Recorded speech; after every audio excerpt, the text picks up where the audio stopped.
Hoy en Esperanza Cultural, uno de los mejores cuentos cortos de Charles Dickens. El guardavía, por favor suscríbete a nuestro canal Esperanza Cultural. Ahora nuestro cuento de hoy, El guardiavía.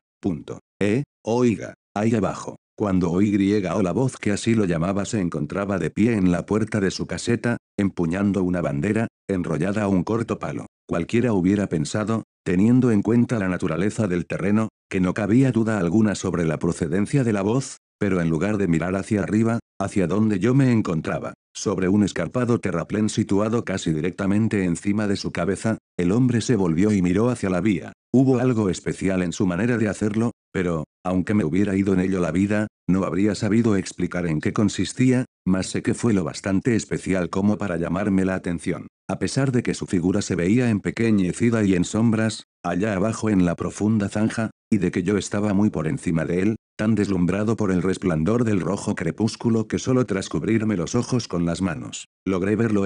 Oiga, ahí abajo. Dejó entonces de mirar a la vía, se volvió nuevamente y, alzando los ojos, vio mi silueta muy por encima de él. ¿Hay algún camino para bajar y hablar con usted? Él me miró sin replicar y yo le devolví la mirada sin agobiarle con una repetición demasiado precipitada de mi ociosa pregunta. Justo en ese instante el aire y la tierra se vieron estremecidos por una vaga vibración transformada rápidamente en la violenta sacudida de un tren que pasaba a toda máquina y que me sobresaltó hasta el punto de hacerme saltar hacia atrás, como si quisiera arrastrarme tras él. Cuando todo el vapor que consiguió llegar a mi altura hubo pasado y se diluía ya en el paisaje, volví a mirar hacia abajo y lo vi volviendo a enrollar la bandera que había agitado al paso del tren. Repetí la pregunta. Tras una pausa, en la que pareció estudiarme con suma atención, señaló con la bandera enrollada hacia un punto situado a mi nivel, a unas 2 o 3 yardas de distancia. Muy bien, le grité, y me dirigí hacia aquel lugar. Allí, a base de mirar atentamente a mi alrededor, encontré un tosco y zigzagueante camino de bajada excavado en la roca y lo seguí. El terraplén era extremadamente profundo y anormalmente escarpado. Estaba hecho en una roca pegajosa, que se volvía más húmeda y rezumante a medida que descendía. Por dicha razón, me encontré con que el camino era lo bastante largo como para permitirme recordar el extraño ademán de indecisión o coacción con que me había señalado el sendero. Cuando hube descendido lo suficiente para volverlo a ver, observé que estaba de pie entre los raíles por los que acababa de pasar el tren, en actitud de estar esperándome. Tenía la mano izquierda bajo la barbilla y el codo descansando en la derecha, que mantenía cruzada sobre el pecho. Su actitud denotaba tal expectación y ansiedad que por un instante me detuve, asombrado. Reanudé el descenso y, al llegar a la altura de la vía y acercarme a él, pude ver que era un hombre moreno y cetrino, de barba oscura y cejas bastante anchas. Su caseta estaba en el lugar más sombrío y solitario que yo hubiera visto en mi vida. A ambos lados, se elevaba un muro pedregoso y rezumante que bloqueaba cualquier vista salvo la de una angosta franja de cielo. La perspectiva por un lado era una prolongación distorsionada de aquel gran calabozo, el otro lado, más corto, terminaba en la tenebrosa luz roja situada sobre la entrada, aún más tenebrosa, a un negro túnel de cuya maciza estructura se desprendía un aspecto rudo, deprimente y amenazador. Era tan oscuro aquel lugar que el olor a tierra lo traspasaba todo, y circulaba un viento tan helado que su frío me penetró hasta lo más hondo, como si hubiera abandonado el mundo de lo real. Antes de que él hiciese el menor movimiento me encontraba tan cerca que hubiese podido tocarlo, sin quitarme los ojos de encima ni aún entonces, dio un paso atrás y levantó la mano. Aquel era un puesto solitario, dije, y me había llamado la atención cuando lo vi desde allá arriba. Una visita sería una rareza, suponía, pero esperaba que no fuera una rareza mal recibida y le rogaba que viese en mí simplemente a un hombre que, confinado toda su vida entre estrechos límites y finalmente en libertad, sentía despertar su interés por aquella gran instalación. Más o menos estos fueron los términos que empleé, aunque no estoy nada seguro de las palabras exactas porque,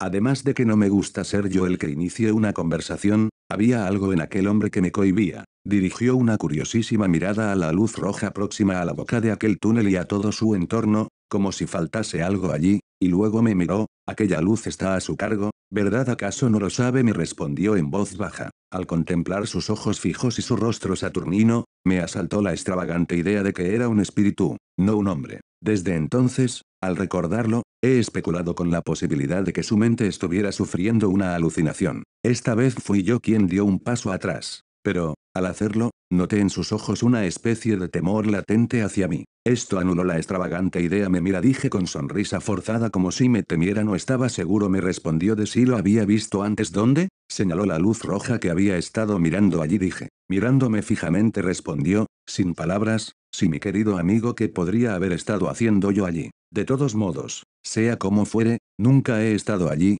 ¿Puede usted jurarlo? Creo que sí, asintió. Sí, creo que puedo. Su actitud, lo mismo que la mía, volvió a la normalidad, y contestó a mis comentarios con celeridad y soltura. Tenía mucho que hacer allí. Sí, es decir, tenía suficiente responsabilidad sobre sus hombros, pero lo que más se requería de él era exactitud y vigilancia, más que trabajo propiamente dicho. Trabajo manual no hacía prácticamente ninguno, cambiar alguna señal, vigilar las luces y dar la vuelta a una manivela de hierro de vez en cuando era todo cuanto tenía que hacer en ese sentido. Respecto a todas aquellas largas y solitarias horas que a mí me parecían tan difíciles de soportar, solo podía decir que se había adaptado a aquella rutina y estaba acostumbrado a ella. Había aprendido una lengua él solo allá abajo, si se podía llamar aprender, a reconocerla escrita y a haberse formado una idea aproximada de su pronunciación. También había trabajado con quebrados y decimales, y había intentado hacer un poco de álgebra. Pero tenía, y siempre la había tenido, mala cabeza para los números. Estaba obligado a permanecer en aquella corriente de aire húmedo mientras estaba de servicio, no podía salir nunca a la luz del sol de entre aquellas altas paredes de piedra. Bueno, eso dependía de la hora y de las circunstancias. Algunas veces había menos tráfico en la línea que otras, y lo mismo ocurría a ciertas horas del día y de la noche. Cuando había buen tiempo sí que procuraba subir un poco por encima de las tinieblas inferiores, pero como lo podían llamar en cualquier momento por la campanilla eléctrica. Cuando lo hacía estaba pendiente de ella con redoblada ansiedad, y por ello el alivio era menor de lo que yo suponía. Me llevó a su caseta, donde había una chimenea, un escritorio para un libro oficial en el que tenía que registrar ciertas entradas, un telégrafo con sus indicadores y sus agujas, y la campanilla a la que se había referido. Confiando en que disculpara mi comentario de que había recibido una buena educación, esperaba que no se ofendiera por mis palabras, quizá muy superior a su presente oficio. Comentó que ejemplos de pequeñas incongruencias de este tipo rara vez faltaban en las grandes agrupaciones humanas, que había oído que así ocurría en los asilos, en la policía e incluso en el ejército, ese último recurso desesperado, y que sabía que pasaba más o menos lo mismo en la plantilla de cualquier gran ferrocarril. De joven había sido, si podía creérmelo, sentado en aquella cabaña él apenas si podía, estudiante de filosofía natural y había asistido a la universidad, pero se había dedicado a la buena vida, había desaprovechado sus oportunidades, había caído y nunca había vuelto a levantarse de nuevo, pero no se quejaba de nada, él mismo se lo había buscado y ya era demasiado tarde para lamentarlo. Todo lo que he resumido aquí lo dijo muy tranquilamente, con su atención puesta a un tiempo en el fuego y en mí. De vez en cuando intercalaba la palabra señor, sobre todo cuando se refería a su juventud, como para darme a entender que no pretendía ser más de lo que era. Varias veces fue interrumpido por la campanilla y tuvo que transmitir mensajes y enviar respuestas. Una vez tuvo que salir a la puerta y desplegar la bandera al paso de un tren y darle alguna información verbal al conductor. Comprobé que era extremadamente escrupuloso y vigilante en el cumplimiento de sus deberes, interrumpiéndose súbitamente en mitad de una frase y permaneciendo en silencio hasta que cumplía su cometido. En una palabra, hubiera calificado a este hombre como uno de los más capacitados para desempeñar su profesión si no fuera porque, mientras estaba hablando conmigo, en 2 ocasiones se detuvo de pronto y, pálido, volvió el rostro hacia la campanilla cuando no estaba sonando, abrió la puerta de la caseta, que mantenía cerrada para combatir la malsana humedad, y miró hacia la luz roja próxima a la boca del túnel. En ambas ocasiones regresó junto al fuego con la inexplicable expresión que yo había notado, sin ser capaz de definirla, cuando los dos nos mirábamos desde tan lejos. Al levantarme para irme dije, casi me ha hecho usted pensar que es un hombre satisfecho consigo mismo. Debo confesar que lo hice para tirarle de la lengua, creo que solía serlo, asintió en el tono bajo con el que había hablado al principio. Pero estoy preocupado, señor, estoy preocupado. Hubiera retirado sus palabras de haber sido posible, pero ya las había pronunciado, y yo me agarré a ellas rápidamente. ¿Por qué? ¿Qué es lo que le preocupa? Es muy difícil de explicar, señor. Es muy, muy difícil hablar de ello. Si me vuelve a visitar en otra ocasión, intentaré hacerlo pues deseo visitarle de nuevo. Dígame, cuando le parece. Mañana salgo temprano y regreso a las 10 de la noche, señor. Vendré a las 11. Me dio las gracias y me acompañó a la puerta. Encenderé la luz blanca hasta que encuentre el camino, señor, dijo en su peculiar voz baja. Cuando lo encuentre no me llame. Y cuando llegue arriba no me llame. Su actitud hizo que el lugar me pareciera aún más gélido, pero solo dije muy bien y cuando baje mañana no me llame. Permítame hacerle una pregunta para concluir. ¿Qué le hizo gritar, oiga, ahí abajo esta noche? Dios sabe, dije, grité algo parecido. No parecido, señor. Fueron exactamente esas sus palabras. Las conozco bien, admitamos que lo fueran. Las dije, sin duda, porque lo vi ahí abajo por ninguna otra razón. ¿Qué otra razón podría tener? No tuvo la sensación de que le fueron inspiradas de alguna manera sobrenatural. No. Me dio las buenas noches y sostuvo en alto la luz. Caminé a lo largo de los raíles, con la desagradable impresión de que me seguía un tren, hasta que encontré el sendero. Era más fácil de subir que de bajar y regresé a mi pensión sin ningún problema. A la noche siguiente, fiel a mi cita, puse el pie en el primer peldaño del zigzag, justo cuando los lejanos relojes daban las 11. El guardavía me esperaba abajo, con la luz blanca encendida. No he llamado, dije cuando estábamos ya cerca. ¿Puedo hablar ahora? Por supuesto, señor. Buenas noches, y aquí tiene mi mano. Buenas noches, señor, y aquí tiene la mía. Tras lo cual anduvimos el uno junto al otro hasta llegar a su caseta, entramos, cerramos la puerta y nos sentamos junto al fuego. He decidido, señor, empezó a decir inclinándose hacia adelante. Tan pronto estuvimos sentados y hablando en un tono apenas superior a un susurro, que no tendrá que preguntarme por segunda vez lo que me preocupa. Ayer tarde le confundí con otra persona. Eso es lo que me preocupa. Esa equivocación no. Esa otra persona, ¿quién es? No lo sé. ¿Se parece a mí? No lo sé. Nunca le he visto la cara. Se tapa la cara con el brazo izquierdo y agita el derecho violentamente. Así. Seguí su gesto con la mirada y era el gesto de un brazo que expresaba con la mayor pasión y vehemencia algo así como: por Dios santo, apártese de la vía. Una noche de luna, dijo el hombre. Estaba sentado aquí cuando oí una voz que gritaba: oiga, ahí abajo. Me sobresalté, miré desde esa puerta y vi a esa persona de pie junto a la luz roja cerca del túnel, agitando el brazo como acabo de mostrarle. La voz sonaba ronca de tanto gritar y repetía: cuidado, cuidado, y de nuevo, oiga, ahí abajo, cuidado. Cogí el farol, lo puse en rojo y corrí hacia la figura gritando: ¿qué pasa? ¿Qué ha ocurrido? ¿Dónde? Estaba justo a la salida de la boca del túnel. Estaba tan cerca de él que me extrañó que continuase con la mano sobre los ojos. Me aproximé aún más y tenía ya la mano extendida para tirarle de la manga cuando desapareció. Dentro del túnel, pregunté. No. Seguí corriendo hasta el interior del túnel, unas 500 yardas. Me detuve, levanté el farol sobre la cabeza y vi los números que marcan las distancias, las manchas de humedad en las paredes y el arco. Salí corriendo más rápido aún de lo que había entrado, porque sentía una aversión mortal hacia aquel lugar, y miré alrededor de la luz roja con mi propia luz roja, y subí las escaleras hasta la galería de arriba y volví a bajar y regresé aquí. Telegrafié en las dos direcciones: ¿pasa algo? La respuesta fue la misma en ambas, sin novedad. Resistiendo el helado escalofrío que me recorrió lentamente la espina dorsal, le hice ver que esta figura debía ser una ilusión óptica y que se sabía que dichas figuras, originadas por una enfermedad de los delicados nervios que controlan el ojo, habían preocupado a menudo a los enfermos, y algunos habían caído en la cuenta de la naturaleza de su mal e incluso lo habían probado con experimentos sobre sí mismos. Y respecto al grito imaginario, dije, no tiene sino que escuchar un momento al viento en este valle artificial mientras hablamos tan bajo y los extraños sonidos que hace en los hilos telegráficos. Todo esto estaba muy bien, respondió, después de escuchar durante un rato, y él tenía motivos para saber algo del viento y de los hilos, él, que con frecuencia pasaba allí largas noches de invierno, solo y vigilando. Pero me hacía notar humildemente que todavía no había terminado. Le pedí perdón y lentamente añadió estas palabras, tocándome el brazo: unas 6 horas después de la aparición, ocurrió el memorable accidente de esta línea,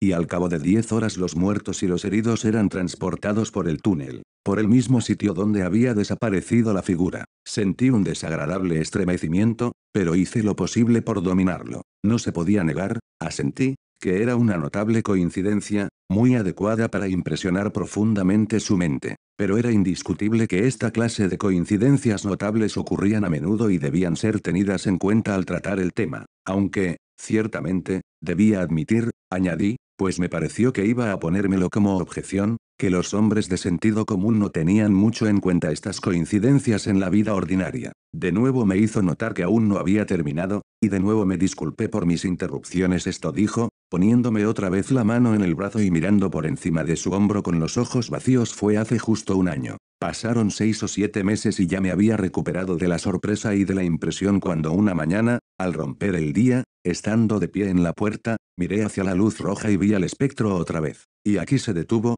mirándome fijamente. Lo llamó. No, estaba callado. Agitaba el brazo. No, estaba apoyado contra el poste de la luz, con las manos delante de la cara. Así. Una vez más seguí su gesto con los ojos. Era una actitud de duelo. He visto tales posturas en las figuras de piedra de los sepulcros. Se acercó usted a él. Entré y me senté, en parte para ordenar mis ideas, en parte porque me sentía al borde del desmayo. Cuando volví a la puerta, la luz del día caía sobre mí y el fantasma se había ido, pero no ocurrió nada más, no pasó nada después. Me tocó en el brazo con la punta del dedo 2 o 3 veces, asintiendo con la cabeza y dejándome horrorizado a cada una de ellas. Ese mismo día, al salir el tren del túnel, noté en la ventana de uno de los vagones lo que parecía una confusión de manos y de cabezas y algo que se agitaba. Lo vi justo a tiempo de dar la señal de parada al conductor. Paró el motor y pisó el freno, pero el tren siguió andando unas 150 yardas más. Corrí tras él y al llegar oí gritos y lamentos horribles. Una hermosa joven había muerto instantáneamente en uno de los compartimentos. La trajeron aquí y la tendieron en el suelo, en el mismo sitio donde estamos nosotros. Involuntariamente empujé la silla hacia atrás, mientras desviaba la mirada de las tablas que señalaba. Es la verdad, señor, la pura verdad. Se lo cuento tal y como sucedió. No supe qué decir, ni en un sentido ni en otro, y sentí una gran sequedad de boca. El viento y los hilos telegráficos hicieron eco a la historia con un largo gemido quejumbroso. Mi interlocutor prosiguió: ahora, señor, preste atención y verá por qué está turbada mi mente. El espectro regresó hace una semana. Desde entonces ha estado ahí, más o menos continuamente, un instante sí y otro no, junto a la luz de peligro. ¿Y qué hace? El guardavía repitió, con mayor pasión y vehemencia aún si cabe, su anterior gesto de por Dios santo, apártese de la vía. Luego continuó: no hallo tregua ni descanso a causa de ello. Me llama durante largos minutos, con voz agonizante: ahí abajo, cuidado, cuidado. Me hace señas, hace sonar la campanilla. Me agarré a esto último. Hizo sonar la campanilla ayer tarde, cuando yo estaba aquí, y se acercó usted a la puerta por 2 veces. Bueno, vea, dije, cómo le engaña su imaginación.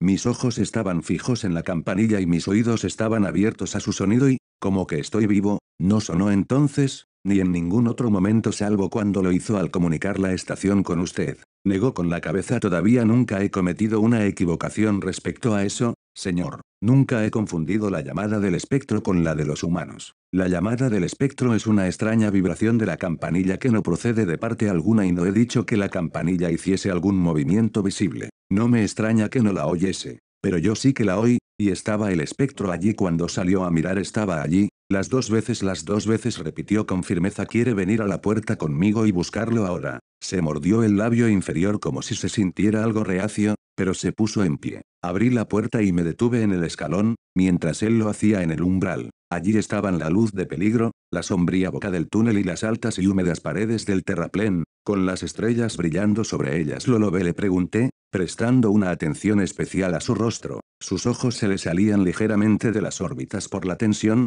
pero quizá no mucho más de lo que lo habían hecho los míos cuando los había dirigido con ansiedad hacia ese mismo punto un instante antes. No contestó. No está allí. De acuerdo, dije yo. Entramos de nuevo, cerramos la puerta y volvimos a nuestros asientos. Estaba pensando en cómo aprovechar mi ventaja, si podía llamarse así, cuando volvió a reanudar la conversación con un aire tan natural, dando por sentado que no podía haber entre nosotros ningún tipo de desacuerdo serio sobre los hechos, que me encontré en la posición más débil a estas alturas. Comprenderá usted, señor, dijo, que lo que me preocupa tan terriblemente es la pregunta que quiere decir el espectro. No estaba seguro, le dije, de que lo entendiese del todo. ¿De que nos está previniendo?, dijo, meditando, con sus ojos fijos en el fuego, volviéndolos hacia mí tan solo de vez en cuando. ¿En qué consiste el peligro? ¿Dónde está? Hay un peligro que se cierne sobre la línea en algún sitio. Va a ocurrir alguna desgracia terrible. Después de todo lo que ha pasado antes, esta tercera vez no cabe duda alguna.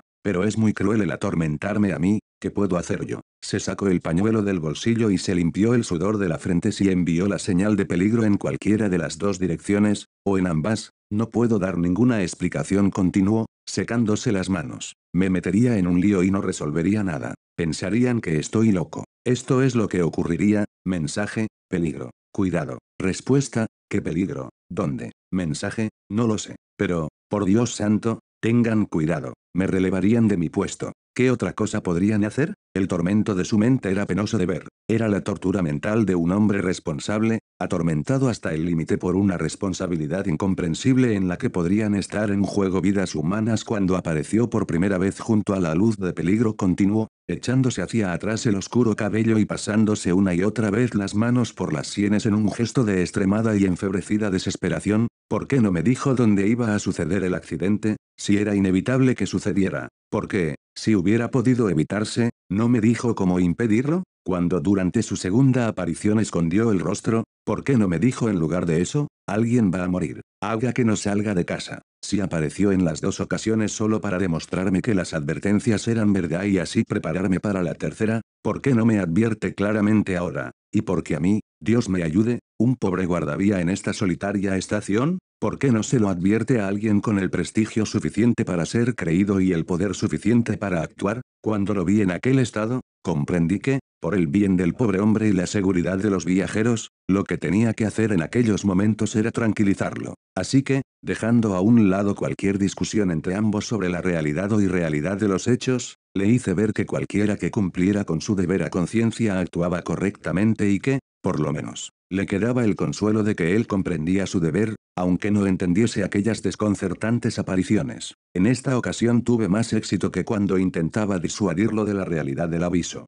Se tranquilizó, las ocupaciones propias de su puesto empezaron a reclamar su atención cada vez más conforme avanzaba la noche. Lo dejé solo a las 2 de la madrugada. Me había ofrecido a quedarme toda la noche pero no quiso ni oír hablar de ello. No me avergüenza confesar que me volví más de una vez a mirar la luz roja mientras subía por el sendero, y que no me gustaba esa luz roja, y que hubiera dormido mal si mi cama hubiera estado debajo de ella. Tampoco veo motivo para ocultar que no me gustaban las dos coincidencias del accidente y de la muerte de la joven. Pero lo que fundamentalmente ocupaba mi mente era el problema de cómo debía yo actuar, una vez convertido en confidente de esta revelación. Había comprobado que el hombre era inteligente, vigilante, concienzudo y exacto. Pero ¿durante cuánto tiempo podía seguir así en su estado de ánimo? A pesar de lo humilde de su cargo tenía una importantísima responsabilidad. Me gustaría a mí, por ejemplo, arriesgar mi propia vida confiando en la posibilidad de que continuase ejerciendo su labor con precisión, incapaz de no sentir que sería una especie de traición si informase a sus superiores de lo que me había dicho sin antes hablar claramente con él para proponerle una postura intermedia. Resolví por fin ofrecerme para acompañarlo, conservando de momento el secreto, al mejor médico que pudiéramos encontrar por aquellos alrededores y pedirle consejo. Me había advertido que la noche siguiente tendría un cambio de turno, y saldría una hora o dos después del amanecer, para empezar de nuevo después de anochecer. Yo había quedado en regresar de acuerdo con este horario. La tarde siguiente fue una tarde maravillosa y salí temprano para disfrutarla. El sol no se había puesto del todo cuando ya caminaba por el sendero cercano a la cima del profundo terraplén. Seguiré paseando durante una hora, me dije a mí mismo, media hora hacia un lado y media hora hacia el otro, y así haré tiempo hasta el momento de ir a la caseta de mi amigo el guardavía. Antes de seguir el paseo me asomé al borde y miré mecánicamente hacia abajo, desde el punto en que lo vi por primera vez. No puedo describir la excitación que me invadió cuando, cerca de la entrada del túnel, vi la aparición de un hombre, con la mano izquierda sobre los ojos, agitando el brazo derecho apasionadamente. El inconcebible horror que me sobrecogió pasó al punto, porque enseguida vi que esta aparición era en verdad un hombre y que, de pie y a corta distancia, había un pequeño grupo de otros hombres para quienes parecía estar destinado el gesto que había hecho. La luz de peligro no estaba encendida aún. Apoyada en su poste, y utilizando unos soportes de madera y lona, había una tienda pequeña y baja que me resultaba totalmente nueva. No parecía mayor que una cama. Con la inequívoca sensación de que algo iba mal y el repentino y culpable temor de que alguna desgracia fatal hubiera ocurrido por haber dejado al hombre allí y no haber hecho que enviaran a alguien a vigilar o a corregir lo que hiciera. Descendí el sendero excavado en la roca a toda la velocidad de la que fui capaz. ¿Qué pasa?, pregunté a los hombres. ¿Ha muerto un guardavía esta mañana? Señor, no sería el que trabajaba en esa caseta. Sí, señor, no el que yo conozco. Lo reconocerá si le conocía, señor, dijo el hombre que llevaba la voz cantante,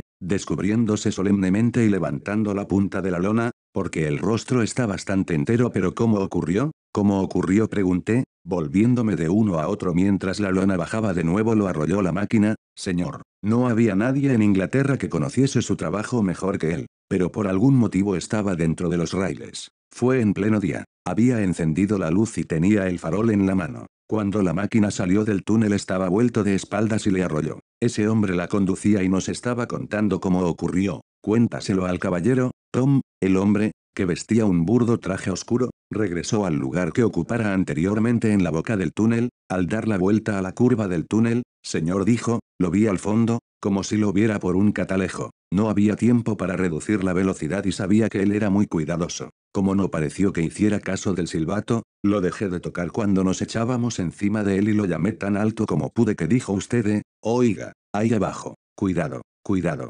por Dios santo, apártese de la vía. Me sobresalteó, fue horroroso, señor. No dejé de llamarle ni un segundo. Me puse el brazo delante de los ojos para no verlo y le hice señales con el brazo hasta el último momento, pero no sirvió de nada. Sin ánimo de prolongar mi relato para ahondar en alguna de las curiosas circunstancias que lo rodean, quiero no obstante, para terminar, señalar la coincidencia de que la advertencia del conductor no solo incluía las palabras que el desafortunado guardavía me había dicho que lo atormentaban, sino también las palabras con las que yo mismo no él había acompañado, y tan solo en mi mente los gestos que él había representado. Fin.